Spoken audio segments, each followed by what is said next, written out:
नमस्कार दोस्तों। आज हम बात करने जा रहे हैं अंग्रेजी साहित्य की एक बहुत ही प्रसिद्ध कविता ओड टू अ नाइटिंगेल के बारे में, जिसे महान रोमांटिक कवि जॉन कीट्स ने लिखा था।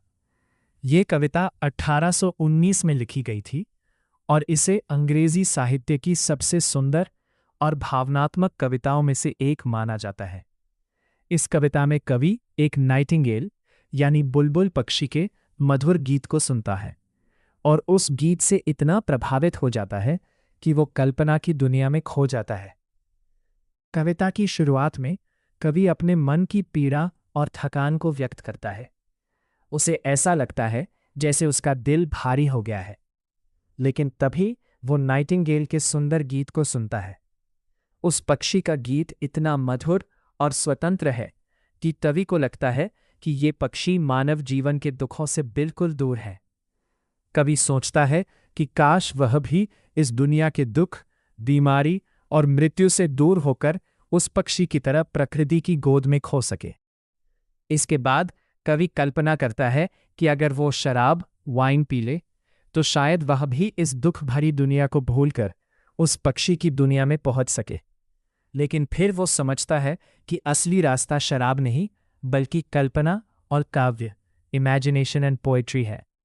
कवि अपनी कल्पना के माध्यम से उस नाइटिंगेल के साथ उड़ने लगता है। वह खुद को एक शांत और अंधेरी जंगल की दुनिया में महसूस करता है, जहां चारों ओर प्रकृति की सुंदरता फैली हुई है। इस दौरान कवि जीवन और मृत्यु के बारे में भी सोचने लगता है। उसे ऐसा लगता है कि अगर इसी मधुर संगीत को सुनते हुए उसकी मृत्यु हो जाए तो वह भी एक सुंदर अनुभव होगा। लेकिन नाइटिंगेल का गीत अमर है। वह पक्षी तो शायद उड़ जाएगा, लेकिन उसका संगीत हमेशा जीवित रहेगा। कवि यह भी कहता है कि ये वही गीत है जो शायद पुराने समय के राजा रानियों ने भी सुना होगा, और शायद वही गीत किसी अकेली लड़की ने खेतों में काम करते हुए भी सुना होगा। कविता के अंत में नाइटिंगेल उड़कर दूर चली जाती है।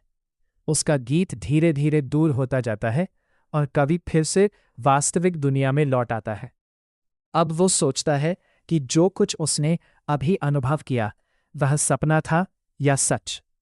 इस तरह ओड टू अ नाइटिंगेल कविता हमें यह सिखाती है कि प्रकृति और कला मनुष्य को कुछ समय के लिए जीवन के दुखों से दूर ले जा सकती है।